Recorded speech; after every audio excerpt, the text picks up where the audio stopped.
going on, guys? My name is David, and in today's video I'm going to be giving you guys my thoughts and opinions on the Lego Ninjago Nadakhan character from Skybound.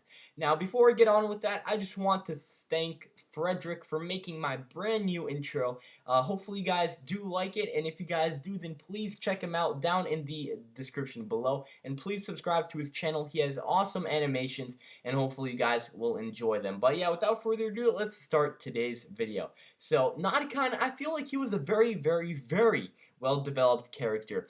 He was something that we really haven't seen before in the Ninjago franchise. And to be honest, I liked this kind of change, if you will. Because, I mean, he was introduced to the series as some kind of godlike figure who could grant wishes. And he was very powerful. But then when the show progressed, you could kind of see the change that took place within the actual character development.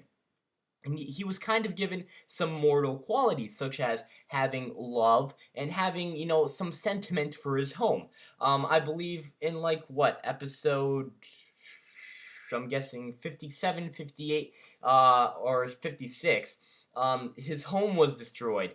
And so it was very painful for him to see, his father go down with, of course, in quotes, his ship. And it was kind of like a change for him, and he really raged at that. And it was something that I really didn't expect from such a character who had, so much power. But you can kind of see that Nadakhan indeed was weak in this entire season, which I think was pretty unique to any Ninjago villain, because he really did depend on the ninja to bring his plan into action. And we have indeed seen this with other characters in the franchise, such as Chen and the Overlord. But you really get to see how Nadakhan didn't, in fact, have all the power, and it was indeed the ninja who did have all the power in this season. He really depended on them to capture their souls so that he can resurrect his homeland, and he also needed the homeland so that he can have all of his ultimate, unlimited wishes. And it was just something that was unique. And I do believe that Nadakhan is indeed a step up from Moro. He really stepped up the game. To be honest, he was very mature. He was perfectly executed by his voice actor. And of course, Moro had some of those qualities. I mean, the Moro voice actor was, of course, awesome, and I feel like he really did give the part, what it needed. But Moro was very young, and he was very driven by hate.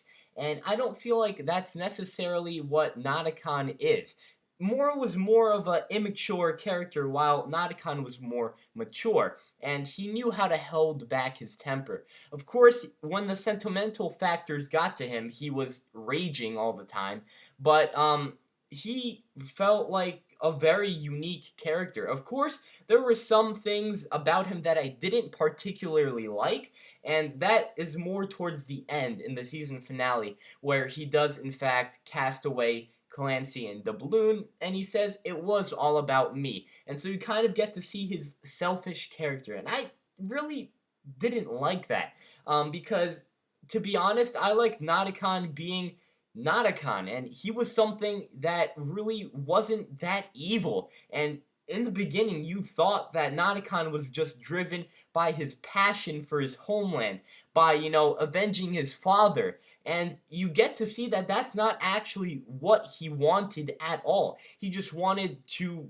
basically make himself so, all-powerful, and he really didn't care about the homeland. He really didn't care about his father. And I felt like that wasn't necessarily what I wanted in the character. And so he was kind of unique in the beginning, and just something that I felt was very new, but then towards the end, he kind of got a bit old.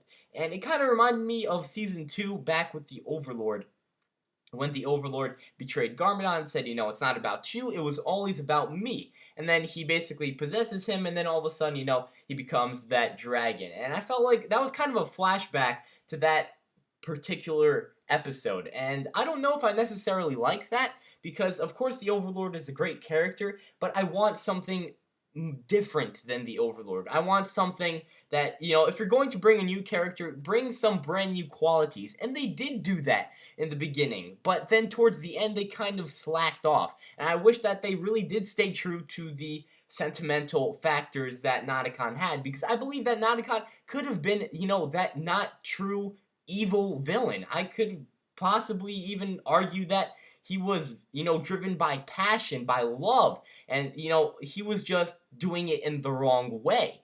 But after seeing the season finale, you kind of get to see and peek inside his thoughts and, just see that he was indeed, after all, a crazy psychopath. And I don't know how I necessarily feel about that. But yeah, honestly, I have to feel like he was a very unique character. I loved him. And I feel like he was definitely one of my top 3 favorites of all time in the Ninjago television series. So tell me guys down below whether you guys liked Nadakhan or not, for the same reasons that I do, or for some different reasons. But yeah, thank you all so much for watching. Please leave a like if you guys did enjoy this video, and I will catch you guys in my next LEGO Ninjago video coming to you guys very, very soon. Thank you all so much for watching, guys.